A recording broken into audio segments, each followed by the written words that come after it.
Hello students, welcome back to my YouTube channel JK tutorials. আমি তোমাদের Jayesh sir. আজকে class 9-এর সেকেন্ড ইউনিট টেস্টের ফিজিক্যাল সায়েন্সের একটি গুরুত্বপূর্ণ সাজেশানের ভিডিও নিয়ে চলে এসেছি।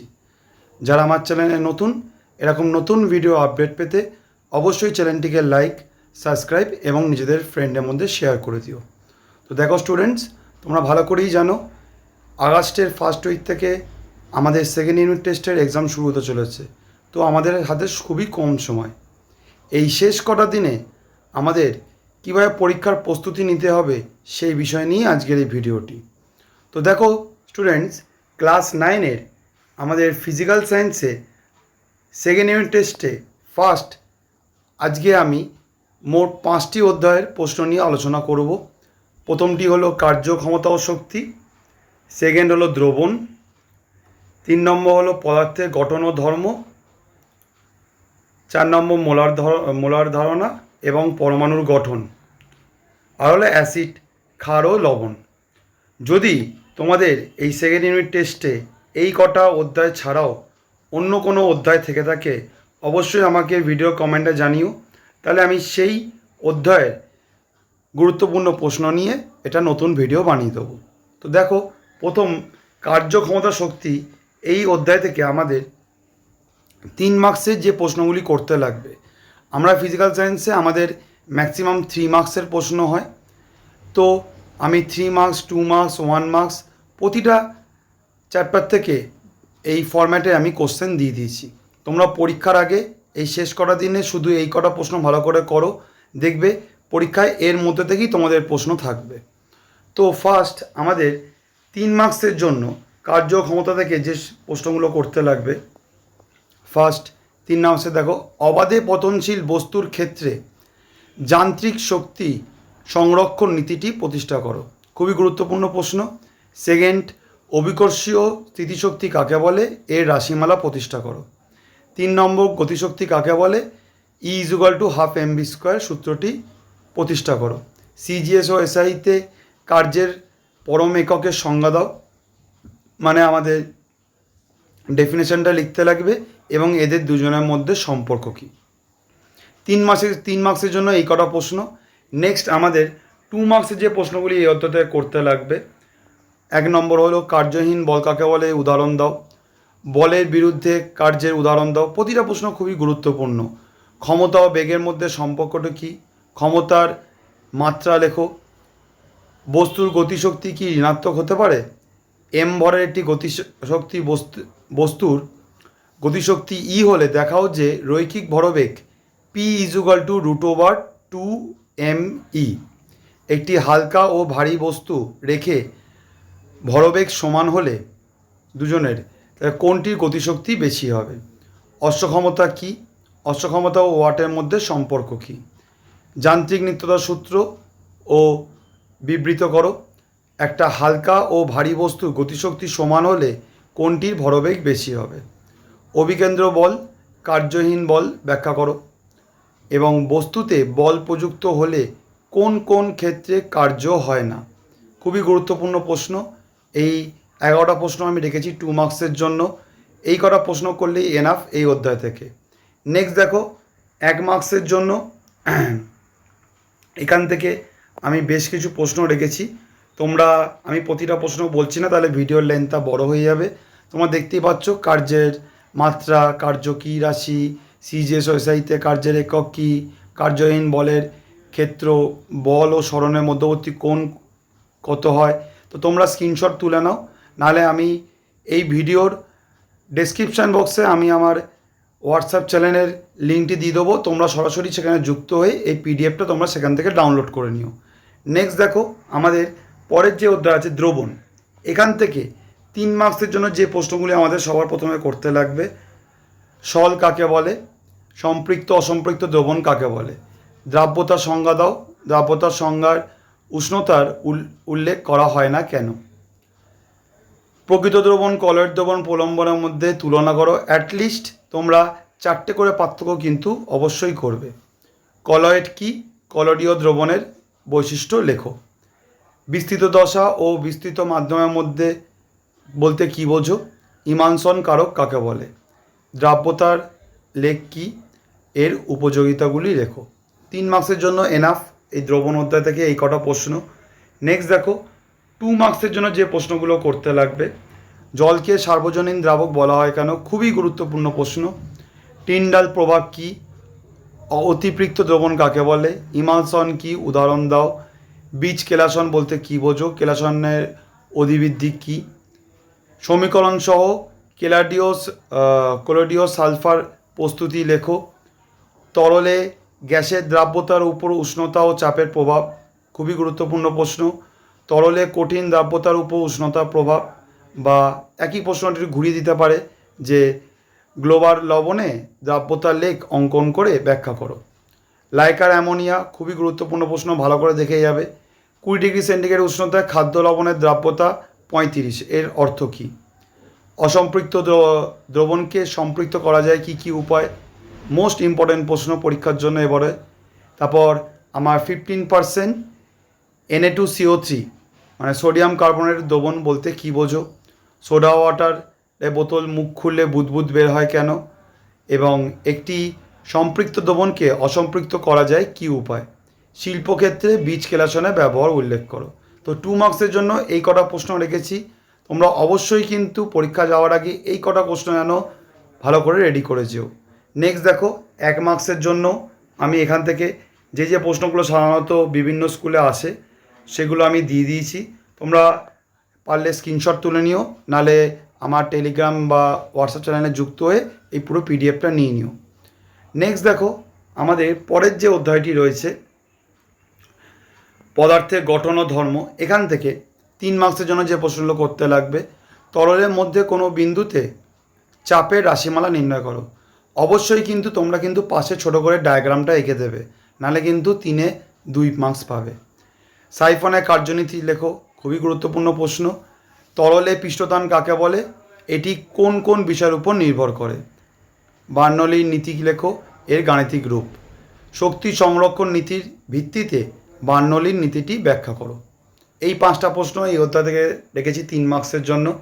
নেক্সট দেখো 2 মার্কসের জন্য যে প্রশ্নগুলি তোমাকে করতে লাগবে, ফার্স্ট হলো সাইফন ক্রিয়ার 2টি শর্ত লেখো।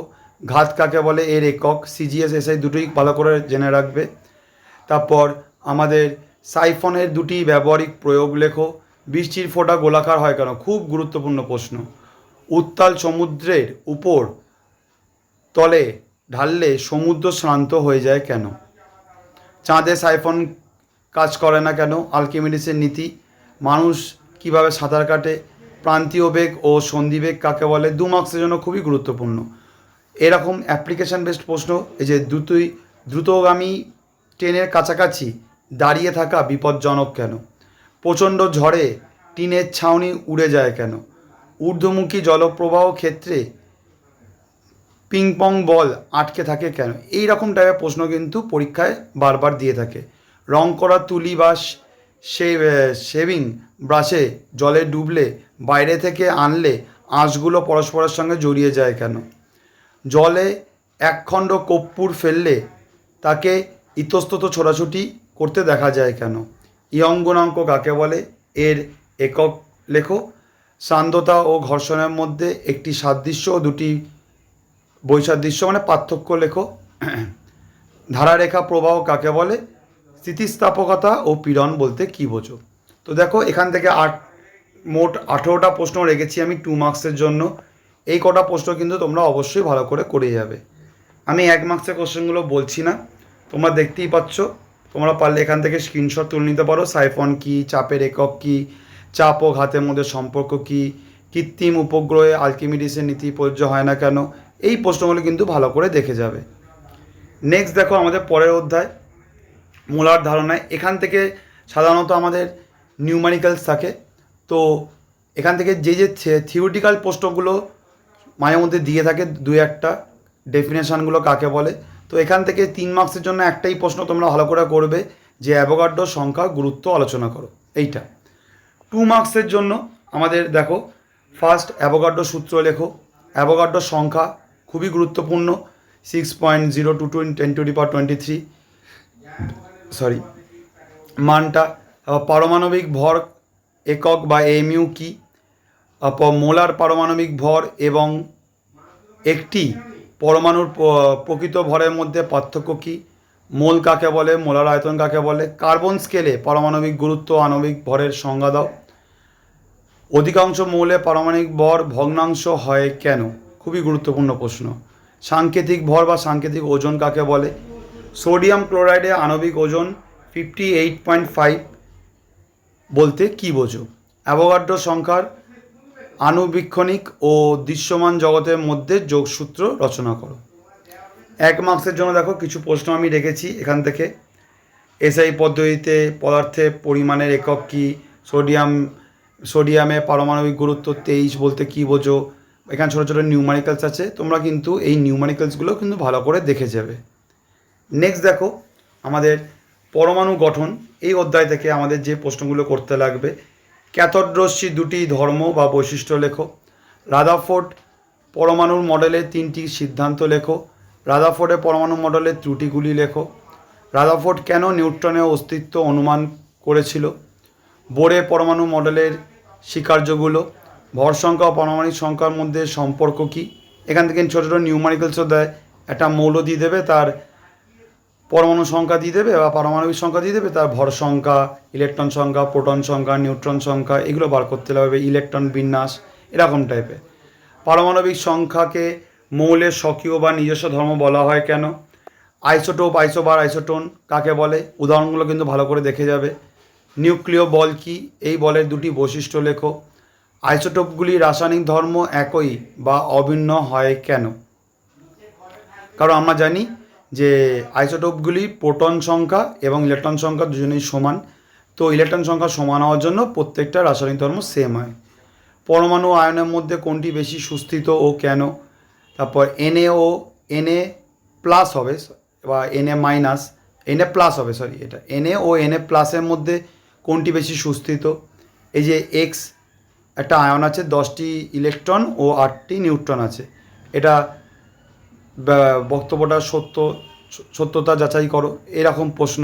বা মৌলের পরমাণু ক্রমাঙ্ক ভর সংখ্যা কত, এটা দিতে পারে। মৌলটির নাম কি?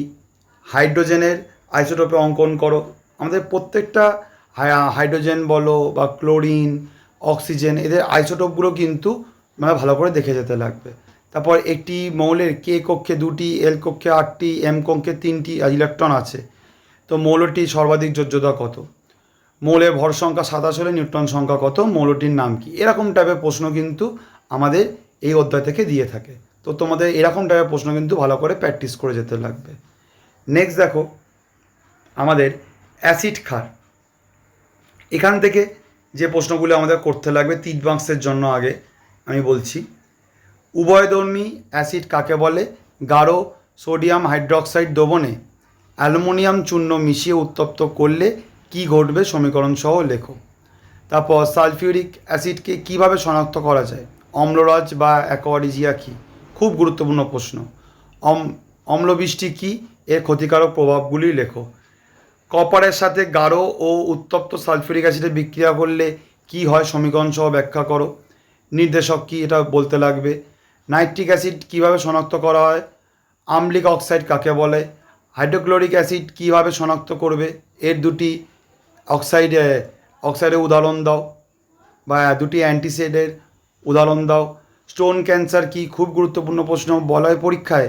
যে যৌগর জন্য বাদামি রং বলয় দেখা যায় তার নাম ও সংকেতটা খুব ভালো করে পড়বে। সালফিউরিক অ্যাসিডের ব্যবহার লেখো। মিউরেটিক অ্যাসিড কাকে বলে? পিএইচের সংজ্ঞা দাও। অ্যালুমিনিয়াম অক্সাইডের উভয়ধর্মী অক্সাইড বলা হয় কেন? খুব গুরুত্বপূর্ণ প্রশ্ন, অ্যালুমিনিয়াম অক্সাইডে উভয়ধর্মী অক্সাইড বলা হয় কেন? নেক্সট দেখো 2 মার্কসের জন্য কস্টিক সোডা বা সোডিয়াম হাইড্রোক্সাইডের দুটি ব্যবহার লেখো। অয়েল অফ ভিট্রিয়ল বলতে কী বোঝো? সব ক্ষারই ক্ষারক কিন্তু সব ক্ষারক ক্ষারক নয়, উক্তিটি যথার্থতা বিচার করো।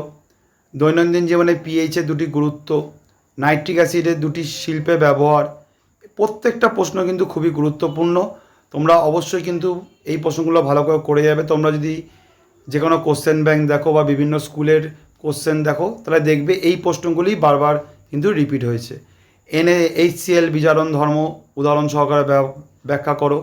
ধূম্রমান নাইট্রিক অ্যাসিড কী, খুব গুরুত্বপূর্ণ প্রশ্ন। নাতিগারো ও শীতল নাইট্রিক অ্যাসিডের সঙ্গে তামার বিক্রিয়া ঘটলে কী হবে? অ্যালুমিনিয়াম পাত্রে কস্টিক সোডার দ্রবণ রাখা উচিত নয় কেন? জিঙ্কের সাথে সোডিয়াম হাইড্রোক্সাইডের বিক্রিয়া কী ঘটে?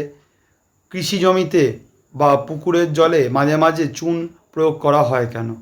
তো এই কটা প্রশ্ন 2 মার্কসের জন্য খুবই গুরুত্বপূর্ণ।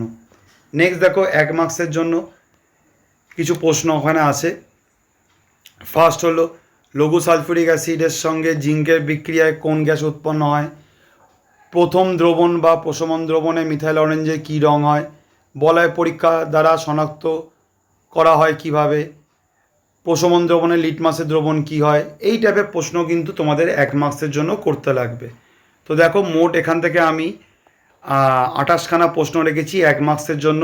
তোমরা অবশ্যই কিন্তু এই প্রশ্নগুলো ভালো করে দেখে যাবে। আমি পিডিএফটা আমি আমার টেলিগ্রাম চ্যানেল বা হোয়াটসঅ্যাপ গ্রুপে দিয়ে দিচ্ছি।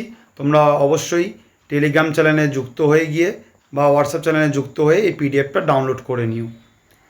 তো দেখো আজকের জন্য ভিডিওটা এই পর্যন্ত। যদি তোমাদের স্কুলে অন্য কোনো চ্যাপ্টার এক্সট্রা যদি থাকে অবশ্যই আমাকে ভিডিওর কমেন্টে মেনশান করে দিও, তাহলে আমি সেই অধ্যায়টাকে নিয়ে একটা গুরুত্বপূর্ণ ভিডিও বানিয়ে দেবো প্রশ্নগুলো নিয়ে। ভিডিওটা ভালো লেগে থাকলে তোমাদের ফ্রেন্ডসদের মধ্যে শেয়ার করে দিও এবং চ্যানেলটিকে লাইক এবং সাবস্ক্রাইব করে দিও।